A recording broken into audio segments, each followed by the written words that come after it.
Assalamualaikum warahmatullahi wabarakatuh. Balik lagi di channel saya Rio Karebet. Hai minasan konnichiwa, o genki desu ka? Jadi di kesempatan kali ini ya kebetulan hari ini saya libur dan ada waktu senggang untuk bikin video gitu kan. Ya fokusnya sih untuk pendengar untuk teman-teman yang sekarang lagi ada di Indonesia yang masih belajar bahasa Jepang dan semangat buat pengen ke Jepang gitu loh.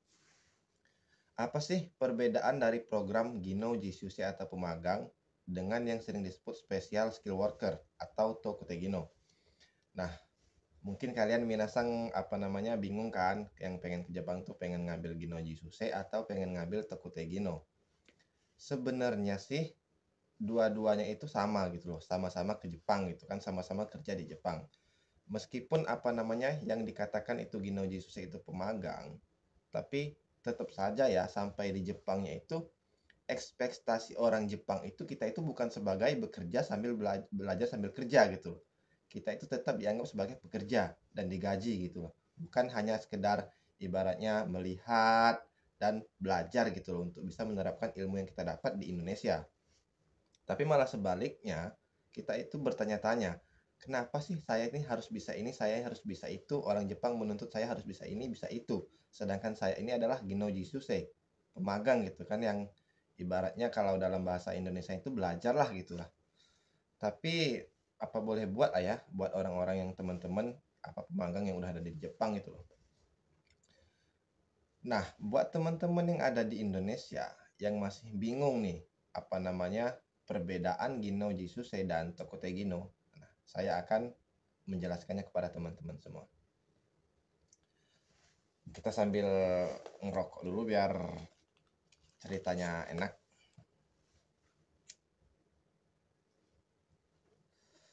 Jadi, kalau Gino Jisuse itu dibagi dua. Ada program yang lewat SO, jalur SO atau jalur mandiri lewat LPK. Ada juga yang jalur dari pemerintah, yaitu IM Japan. Nah, kalau Gino Jisuse itu apa namanya? Yang dari SO itu kita harus belajar bahasa Jepang dulu di LPK. Harus kalau udah belajar bahasa Jepangnya mengikuti interview atau mensetsu ya dalam bahasa Jepangnya. Nah, kalau di IM Japan itu kita itu lebih yang ditekankan itu fisiknya gitu loh. Jadi karena ini program pemerintah, jadi seleksinya itu ketat. Beda dengan SO. Kalau SO bidang fisiknya itu nggak terlalu seketat IM Japan. Nah, kalau di SO itu sendiri itu bermacam-macam. Ada yang bisa potong gaji, ada yang enggak, ada yang bisa eh, bayar biayanya itu pas mau berangkat itu bisa. Kalau SO itu ditanggung pemerintah. Makanya seleksinya itu ketat gitu loh. Nah, terus kalau Tokute Gino itu sebenarnya program yang dikhususkan untuk ex Jepang karena mereka udah memiliki sertifikat JITKO. Nah, untuk pemula yang ingin mengambil Tokute Gino, kalau ingin ke Jepang itu harus memiliki dua. Itu persyaratan mutlak ya. GLPT N4 minimal atau GFT Basic A2. Itu yang pertama. Kalau yang kedua, itu kita harus mengambil SSW, Special Skill Worker-nya. Misalnya kita ingin bekerja di bidang pertanian, ataupun bidang kaigo, ataupun bidang peternakan. Kita harus memiliki sertifikat di uji kompeten tersebut. Misalkan kita mengambil pertanian, kita harus punya sertifikat skill worker jurusan pertanian gitu. Kalau kita sudah memiliki dua itu, Special Skill Worker 1 dan juga GLPTN 4 atau GFT Basic A2, kita baru bisa mengikuti Mensetsu. Nah, apa sih kelebihan dan kekurangan dari Gino Jisuse dan juga Tokute Gino itu tadi? Kalau Gino Jisuse itu hanya bisa maksimal itu 5 tahun. Tapi kalau Tokute Gino dia bisa sampai 10 tahun. Tokute Gino pertama 3 tahun, 5 tahun, Tokute Gino kedua 5 tahun. Nah, Tokute Gino yang kedua itu kita bisa mengajak keluarga kita ke Jepang atas pertanggungjawaban kita. Nah, di dalam pelaksanaan bekerja di Jepang, Gino Jisuse dan Tokute Gino itu memiliki perbedaan. Kalau Ginno Jisuse itu awal kontrak 3 tahun. Jadi selama 3 tahun itu betah nggak betah, mau nggak mau, enak nggak enak, kalian harus tetap jalanin 3 tahun itu di Jepang dan tidak bisa pindah perusahaan. Tapi ada kecuali ya, perlu digarisbawahi ada kecuali. Misalkan ada kekerasan dari pihak perusahaan, itu bisa oleh kumianya kita dipindahkan pekerjaan. Tetapi ada tetapinya nih. Dengan tetapi harus ada bukti kekerasannya. Bisakah itu berupa memar di bagian badan atau bagian mana ataupun video. Jadi kita ada mengadu. Jadi kalau kita hanya saya dipukul sama orang Jepang gitu, tapi kita tidak memiliki bukti, itu sama saja tidak bisa dipindahin. Nah, kalau Tokutei Gino itu kalau nggak sesuai kerjaan itu 1 tahun bisa pindah. 1 tahun bisa pindah perusahaan. Kalau dia nggak sesuai kerja, nggak sesuai gaji. Nah, dari pemagang dan Tokutei Gino itu tadi itu memiliki gaji yang berbeda juga. Rata-rata setahu saya gaji Tokutei Gino itu di atas gaji para pemagang karena dia datang ke Jepang sebagai orang yang sudah bisa bekerja. Kalau Gino Jisuse datang ke Jepang itu sebagai orang yang bekerja sambil belajar. Jadi terdapat beda lah ya gajinya.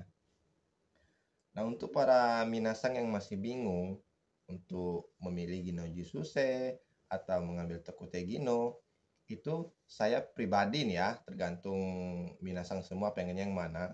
Kalau dari saya pribadi, itu lebih saya menyarankan Tokutei Gino. Karena banyak keunggulan-keunggulan di dalamnya yang melebihi Gino Jisuse. Meskipun saya sendiri Gino Jisuse ya, saya lebih menyarankan untuk mengambil Tokutei Gino. Meskipun ada persyaratan-persyaratan yang agak berat ya di awal gitu, kayak kita harus memiliki JFT Basic A2 dan juga mengambil SSW gitu. Kalau Gino Jisuse ya itu nggak perlu 2 itu udah bisa ke Jepang. Yang penting sehat badan, lulus interview udah gitu loh. Tapi di balik itu semua, eh, dua hal ini memiliki apa ya namanya? Kalau kita merantau itu kan adu nasib lah gitu ya. Meskipun Gino Jisuse juga, kalaupun mendapatkan perusahaan yang enak, itu gajinya bisa bisa setara sama Tokutei Gino gitu loh. Jadi kayak nasib-nasiban lah namanya kita berangkat tuh rezeki-rezekian gitu loh, dapat di perusahaan yang enak, dapat perusahaan yang tidak enak, jadi gitu. Jadi buat eh, para minasang kalaupun ada pertanyaan lebih bagus mana sih Gino Jisuse atau pemagang atau Tokutei Gino gitu loh. Kalau saya lebih menyarankannya sih Tokutei Gino ya. Karena saya sendiri pun jikalau sudah selesai Gino Jisuse saya akan pindah Tokutei Gino. Karena kayak yang saya bilang tadi 1 tahun kita nggak sesuai gaji, nggak sesuai pekerjaan, kita bisa pindah gitu loh. Kalau Gino Jisuse kita harus nunggu 3 tahun dulu dong gitu loh. Jadi kayak motai naik jikangnya gitu loh. Nah, terus dari segi proses juga Tokutei Gino tuh kayak lebih gampang gitu loh. Apa namanya? Ketika kita udah lulus Mensetsu, kita kayak bisa stay nunggu di rumah gitu loh. Kalau di Gino Jisuse kan, kita itu meskipun udah lulus Mensetsu, kadang-kadang juga kita harus kayak tetap belajar di LPK, jadi kayak nggak bisa pulang gitu loh. Jadi kayak kalau saya membandingkan gitu loh, lebih bagus Tokutei Gino nih kayaknya gitu. Dan sekarang saya baru menyadarinya itu sekarang gitu, setelah saya di Jepang. Wah, ternyata Tokutei Gino ini program yang bagus gitu loh. Dan saya itu kenapa saya nggak ngambil Tokutei Gino? Jadi saya itu belum tahu sebelum saya ke Jepang, saya belum tahu apa sih perbedaannya Gino Jisuse, apa sih kelebihannya Tokutei Gino gitu loh. Jadi saya tahu itu setelah saya di Jepang gitu. Makanya saya kasih saran ke minasang semua yang masih bingung, yang pengen ke Jepang itu mau ngambil Gino Jisuse atau Tokutei Gino, saya lebih nyaranin Tokutei Gino.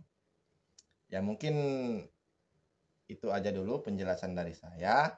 Kalaupun ada kekurangan dan hal-hal yang tidak masuk di logika minasang semua, tulis di kolom komentar. Saya siap menerima saran dan kritik untuk video selanjutnya supaya saya bisa memberikan hal-hal yang lebih bermanfaat kepada minasang semua.